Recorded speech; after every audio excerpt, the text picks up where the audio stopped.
When allegations first emerged connecting Lil Baby to gang violence in Atlanta, his initial response was brief and confident. Now, very strong evidence has come out in court that could put him in jail for life, and it's a whole different story. They were saying that they had heard that Dominique Jones had tickets on a lot of people's heads. Before Baby and his team react, they need to be sure the feds don't know too much already. So what else do the feds know? Let's find out. From dismissal to defense. In February 2025, following a police press conference that implied his involvement in events leading to the deaths of 2 teenagers, Lil Baby took to Instagram with a succinct message: "Thanks for all the concerns. Please don't be misinformed by fake news. I'm overly good." This casual dismissal reflected the position of someone who didn't appear particularly concerned about the allegations. At that point, the accusations were primarily about his music video shoot in May 2024, allegedly sparking gang violence, a connection many viewed as tenuous at best. Once again, those some heavy allegations to put on somebody just because they went to shoot a music video. This sentiment was widely shared across social media, with many fans and industry figures questioning how filming a music video, a legal activity, could make someone responsible for subsequent violence committed by others. Lil Baby's legal team, led by prominent attorneys Drew Findling and Marissa Goldberg, reinforced this dismissive stance with a more formal statement to the media. They called the police's reference to Lil Baby complete and total nonsense, and vigorously defended their client's right to film in his hometown. To say that he couldn't shoot a music video in his hometown, a place that he loves and has continued to uplift, is disgraceful. Even more, the location for a major music video shoot is a decision made by a professional team and is not a decision made by any individual. This initial response strategy centered around 3 key arguments. 1. Challenging the very premise that filming a music video could make someone responsible for subsequent violence. 2. Diffusing responsibility by noting that video location decisions involve production teams, not just the artist. 3. Emphasizing Lil Baby's positive relationship with Atlanta and commitment to uplifting his community. The strategy appeared effective initially, with many observers viewing the police allegations as overreaching. However, the legal landscape shifted dramatically on April 1st, 2025, when Atlanta gang investigator Marissa Viverito took the stand in a courtroom proceeding related to the Goodfellas gang case. During this testimony, Viverito presented wiretap evidence allegedly capturing conversations about tickets or bounties that Lil Baby had placed on people's heads. Okay. To have them arrested? Harmed or killed. And who were they referring to in that portion of the call? They were saying that they had heard that Dominique Jones had tickets on a lot of people's heads. Dominique Jones wanted to have people harmed. Correct. All right, moving on. This testimony represented a quantum leap in the seriousness of the allegations. No longer was Lil Baby merely being connected to violence through a provocative video location. Now, there was alleged wiretap evidence of murder-for-hire discussions involving his name. Notably, as of April 3rd, 2025, neither Lil Baby nor his legal team has issued a formal public response to these specific wiretap allegations. This silence stands in stark contrast to their quick and dismissive reactions to the earlier, less serious claims. Behind the scenes, however, the situation appears to be taking a toll, as discussed by commentators in a recent video. Yesterday, they said there was rumors circulating that Lil Baby got arrested. And then it comes to find out, I guess Lil Baby didn't get arrested. So I don't think he got arrested. It was one cloud chasing girl. Nah, it was multiple people. I don't think it was. They said she started it. They said Rico. They said there was a Rico. Nah, they said he was picked up in federal custody. That's what I'm saying. It was for questioning. Pending. Yeah. These rumors of arrest, while apparently premature, indicate the heightened level of attention and concern surrounding Lil Baby's legal situation. While he hasn't been arrested, the speculation about potential questioning by federal authorities signals how serious the situation has become. The key factor elevating the danger level for Lil Baby is the hearsay nature of the recording. According to Viverito's testimony, the wiretaps captured an unidentified individual known as Unk, speaking with Keontae Sanders about what they believed or had heard regarding Lil Baby placing bounties on people, not Lil Baby himself discussing or ordering such action. Unk, the unidentified male that was being referred to as Unk. And he's speaking with Mr. Sanders. Correct. The relationship between Sanders and Lil Baby adds another complex dimension to the case. Previous reports indicated that Sanders allegedly planned to extort Lil Baby for $5 million, suggesting an adversarial relationship that could give Sanders motive to spread damaging claims about the rapper. So, just one last question. So, who tried to extort Lil Baby allegedly?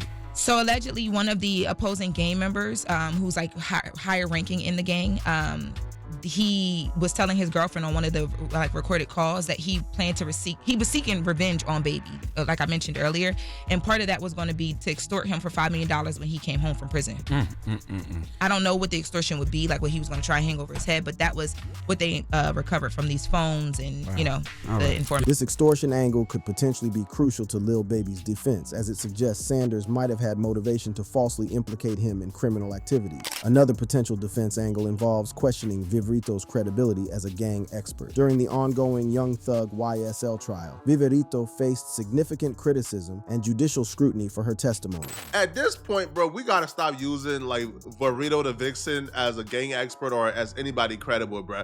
Like, have y'all forgotten like the YSL trial when even the judge got frustrated at Verito because Verito was on that stand, bruh, spewing nonsense, dodging questions, being uncredible? I think he... Go ahead and explain it now, because the jury's not in here. Yes, we're just trying to sort out what I it think is. from my understanding of Mr. Stillwell back in that time, he was under the impression that the Donovan Thomas case had been, that they were going to beat it. Like they were about to beat it, or it was beat, or it wasn't going to be an issue. I didn't want to say that because I didn't know. Well, that's good that you didn't say that. But that's not the question that he asked at the time. This exchange from the YSL trial shows the judge expressing frustration with Viverito's testimony, which could potentially be used to challenge her credibility in interpreting the wiretap evidence and gang terminology in the Lil Baby investigation. While these legal maneuvers may be happening behind the scenes, Lil Baby appears to have taken a more proactive approach to his business affairs. In December 2024, months before these allegations became public, he rebranded his 4PF, 4 Pockets Full label, to Glass Window Entertainment. All right, y'all. So yesterday we talked about Lil Baby, and you guys had a lot of questions in the room that I couldn't answer at the time because of what was given via the police press conference. So Fox 5 Atlanta has actually retrieved the arrest warrant. So remember I told you guys that yesterday in that press conference when they called out the rapper who they say they're going to make sure, has these consequences because of the part that this person played in what they're now calling this gang war that resulted in multiple deaths. And then there was this arrest warrant that had Dominique Jones' name in it. Dominique Jones is Lil Baby. So that linked him to this conversation. So Fox 5 Atlanta went and retrieved the arrest warrant themselves. And they are now saying that after seeing this arrest warrant, they're able to specifically point to the other gang. Yesterday in that press conference, the police only named one gang, OMF, Only My Family, but according to this arrest warrant, 4PF, which is 4 Pockets Full, which we know at one time was Baby's label. It was a crew that he was running around with until he changed the name of the label back in 2024 to Glass Window Entertainment. It's also being named as the opposing gang in this rivalry that the police are alleging is going down. This rebranding decision takes on new significance in light of the recent allegations, as it created distance between Lil Baby and a name that authorities have now explicitly identified as a gang in legal proceedings. What's clear is that as the allegations have escalated from a provocative music video location to potential murder for hire plots, Lil Baby and his team have transitioned from casual dismissal to what appears to be careful, strategic preparation. The silence following the wiretap revelation speaks volume. This is no longer a situation to be brushed off with an Instagram post or press statement. The legal playbook. The legal situation confronting Lil Baby and his attorneys is daunting, particularly in the wake of gang investigator Marissa Viverito's court testimony about wiretap conversations allegedly discussing tickets or bounties placed by the rapper on people's heads. The stakes are clearly high, with commentators noting that authorities appear to be building toward a RICO case. So let's break down exactly what's going on. These are Lil Baby ops, arch nemesis of 4PF, the Goodfellas, and they're currently going through the process of being officially indicted for a RICO. This commentary highlights a critical aspect of Lil Baby's situation. Authorities are already pursuing RICO charges against his alleged rivals, the Goodfellas OMF gang, which often signals that similar charges may be coming for the other side of the conflict. Even if the wiretaps are deemed admissible, Lil Baby's team has multiple avenues to challenge their significance. The most obvious is the hearsay nature of the recordings. They reportedly capture others discussing what they believed about Lil Baby, rather than direct communications with or from him. They were saying that they had heard that Dominique Jones had tickets on a lot of people's heads. This distinction is crucial. The wiretaps don't appear to capture Lil Baby ordering hits or placing bounties himself, just others discussing rumors or beliefs about his actions. This creates significant space for his defense team to argue that these claims lack credibility or were fabricated by individuals with their own motivations. Another critical aspect of the defense strategy likely involves challenging the prosecution's interpretation of slang terms used in the recordings. The term tickets was characterized by Viverito as referring to bounties or prices on people's heads. And what, in your experience, do you know what tickets are? A price on somebody's head. What do you mean by what do you mean on somebody's head? What is that? Like a bounty. In previous cases involving rappers, defense teams have challenged law enforcement's interpretations of slang or terminologies used in their communities. This approach has seen varying levels of success, but it represents a standard defense tactic in cases involving alleged coded language. Perhaps the most intriguing defense angle involves the complex relationship between Lil Baby and Keontae Sanders, the incarcerated gang member who was on one end of the intercepted calls. As previously reported, Sanders allegedly planned to extort Lil Baby for $5 million, suggesting an adversarial relationship that could give him motive to spread damaging claims about the rapper. This extortion element creates a potentially powerful narrative for the defense, that Sanders and his associates were essentially constructing false narratives about Lil Baby as part of a broader scheme to target him financially. The fact that these conversations were happening while Sanders was incarcerated adds another layer to this argument, as someone already serving time might have less to lose by fabricating stories about others. Another key component of the defense strategy will likely focus on challenging the characterization of 4PF, 4 Pockets Full, as a criminal gang rather than a legitimate record label. This distinction is crucial for RICO purposes, which require establishing an ongoing criminal enterprise. In the ongoing YSL case against Young Thug, we've seen exactly this type of argument, with the defense contesting the characterization of YSL as a criminal enterprise rather than a legitimate music collective. As one commentator noted, Young Thug situation,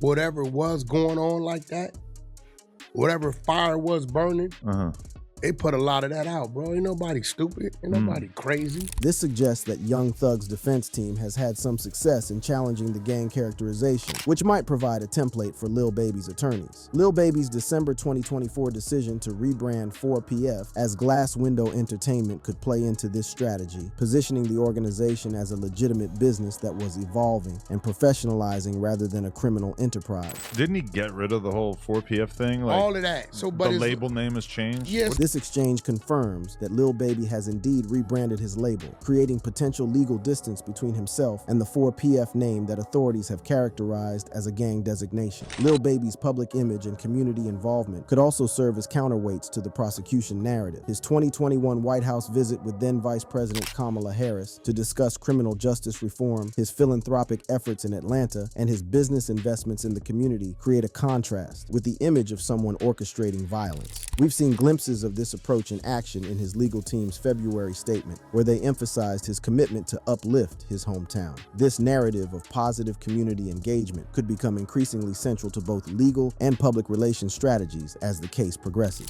To get a sense of how Lil Baby's defense might unfold, the ongoing YSL RICO case against Young Thug provides perhaps the most relevant comparison, as it involves similar allegations in the same jurisdiction. While Young Thug has remained incarcerated since his May 2022 arrest, with multiple bail requests denied, his team has succeeded in creating significant procedural hurdles for prosecutors, leading to delays and complications in the case. Another concerning aspect of Lil Baby's situation is the apparent preparation by authorities for a major RICO indictment. According to reports, John Hoover, who manages the Georgia Public Defenders Council specialized unit in gang cases. So the public defenders who handle the gang cases for gang members who can't have attorneys because they can't afford it. Right.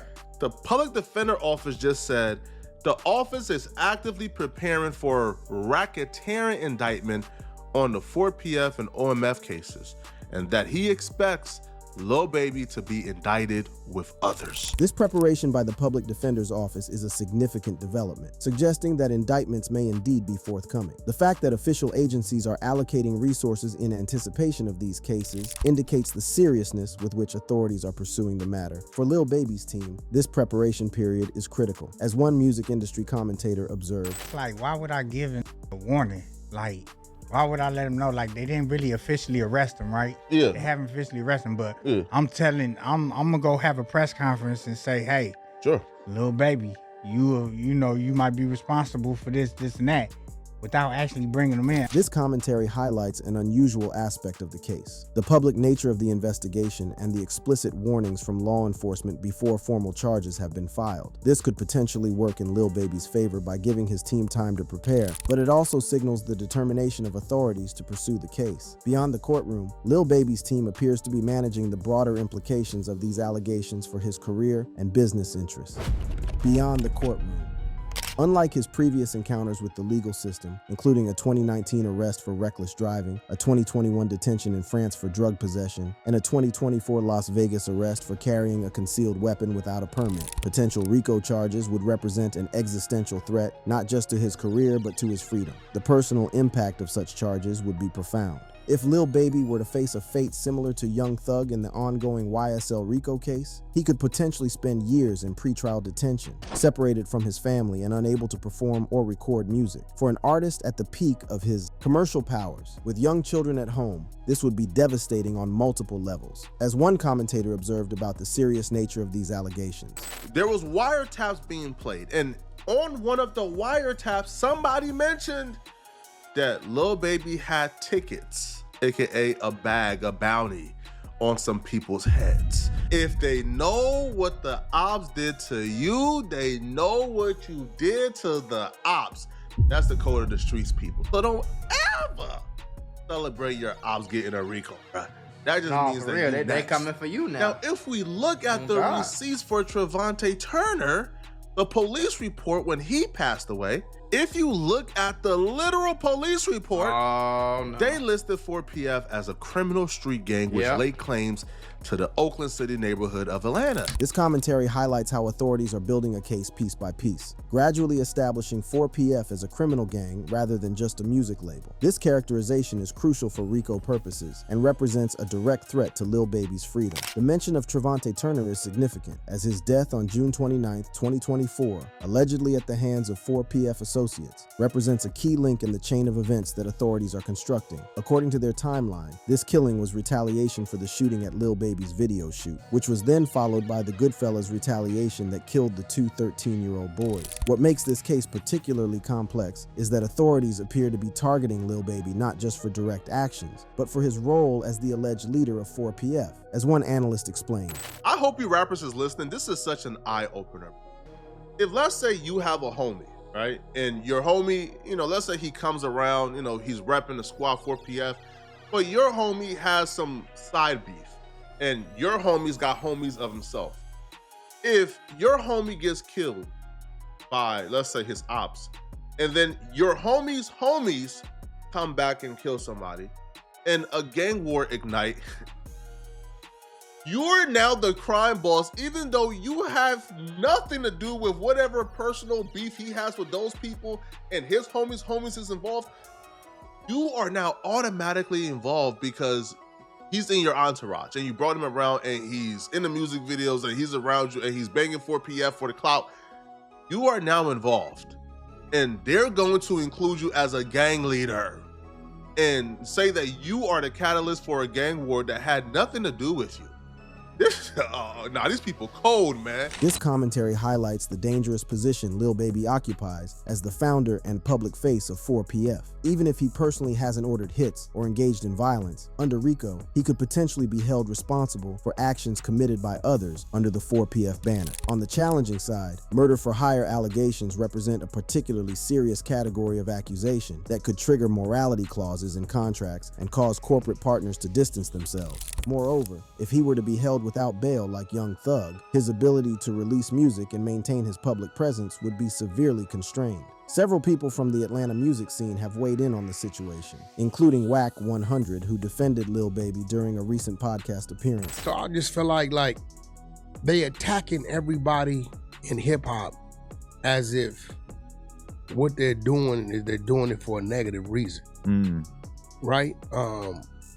And this situation is sad. It's almost like it would make a dude from Atlanta not even want to live there, because if you go somewhere to try to do something positive and one of the little idiots. This sentiment reflects a view shared by many in the industry that law enforcement may be targeting successful rappers partly because of their visibility and influence rather than based solely on evidence of criminal activity. Other commentators have offered more direct advice about how rappers should navigate these dangers. Let's just wait till next year to start. You know what I mean, though? But it don't register in their head like that, folks. They think this what they have to do. They think that if they don't do this, they lames. If they don't do this, they not real street. If they don't do this, they won't be accepted in the hood. If they don't do this, they can never claim 4PF or whatever else again. And then they go to jail and they think going to jail is like a badge of honor because they get out from going to jail and they wear it like it's a guy. You feel me? Like they did something for real. This analysis cuts to the heart of the cultural contradictions that artists like Lil Baby navigate. The pressure to maintain street credibility while building legitimate business success. The expectations from different constituencies that often pull in opposite directions, and the potentially devastating consequences of failing to properly balance these competing demands. For clues about how Lil Baby might navigate this uncertain future, we can look to how his team has managed his career and public image to date. Throughout his rise, he has demonstrated an ability to evolve both musically and in terms of his business approach. The transition from street-oriented content to more diverse themes, the expansion into legitimate business ventures, and the rebranding of his label all suggest adaptability that could serve him well in a crisis. If Lil Baby does face formal RICO charges, his team would likely implement a multifaceted strategy encompassing legal, business, and public relations dimensions. Legally, they would vigorously contest the charges while pushing for reasonable bail conditions that would allow him to continue working. From a business perspective, they would likely focus on maintaining key industry relationships, potentially restructuring deals to account for the uncertainty, and finding ways to release music even if his movement is restricted. For public relations, they would need to carefully balance maintaining his innocence with respecting the gravity of the situation, particularly the tragic deaths of teenagers that formed the backdrop to these allegations. This balancing act was evident in the statement his legal team released in February, which forcefully rejected the allegations. A consistent theme in discussions about Lil Baby's situation is the contrast between his public image and the allegations he now faces. His 2021 White House visit to discuss criminal justice reform with then Vice President Kamala Harris, his investments in Atlanta businesses, and his philanthropic work create a counter-narrative to the image of someone orchestrating violence. This duality reflects broader tensions in hip-hop between artistic personas and real-life actions, between community representation and responsibility, and between celebrating success and maintaining connections to one's origins. These tensions are now playing out in Lil Baby's case in potentially life-altering ways. The path forward for Lil Baby remains uncertain, but what's clear is that he and his team are approaching this challenge with more sophistication than his casual Instagram dismissal might initially have suggested. The silence following the wiretap revelations, the proactive business moves, and the reported legal preparations all point to someone fighting strategically for his future rather than simply reacting to events. One music industry observer offered this candid assessment of Lil Baby's options if he is indeed facing imminent RICO charges. If Lil Baby is involved for the snitch losing his life, it's over with. Like Flacco said, it's donezo. I'm talking about singing. You know what I mean? This is bad, bro. This is not good. In the next 90 days, yeah, if I was him, I'd take my to Africa somewhere. Do your homework on Africa. You're gonna have to come find me, cool. I ain't gonna lie to you. I can keep rapping in Africa. Do your homework on that. Russia. I'll be in China somewhere.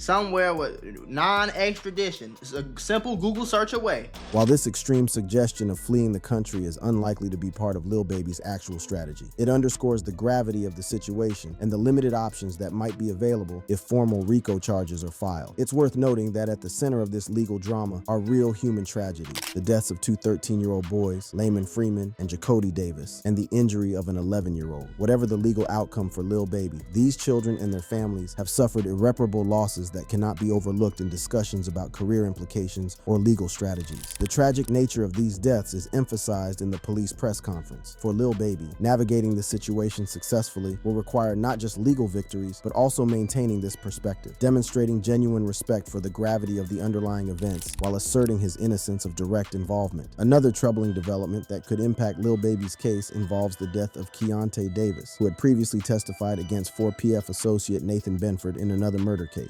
This morning, Atlanta police say they are investigating a homicide that happened overnight, less than a mile away on Lakewood Avenue. Our crew saw police overnight collecting evidence on that scene.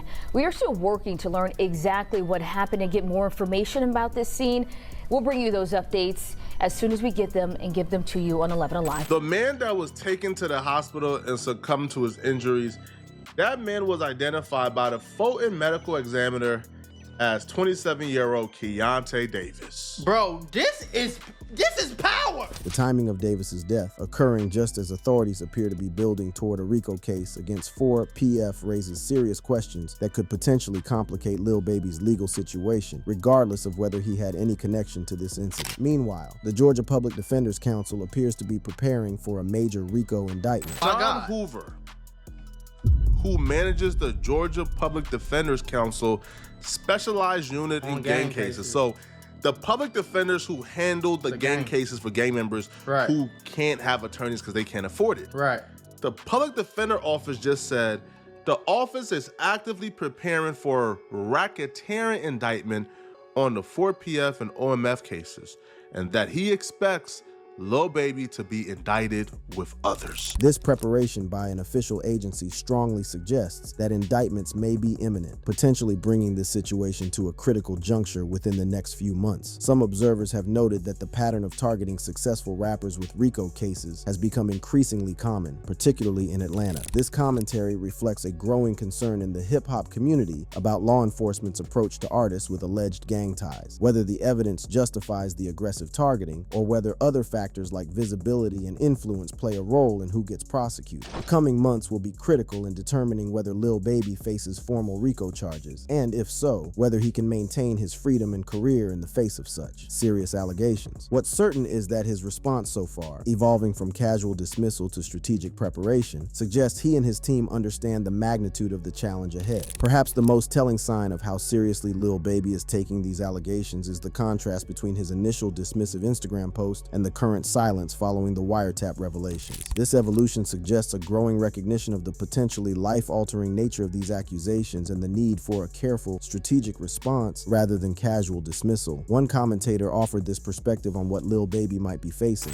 Squad, I'm talking about okay, shout out to Poetic Flacco. But every time I wake up, it's something new and crazy going on, gang. Like, 2025 has been wicked. Let's just start there. You feel me? They saying that these murders are the reason why Lil Baby will be locked up for a RICO indictment in the next 90 days. It's going down.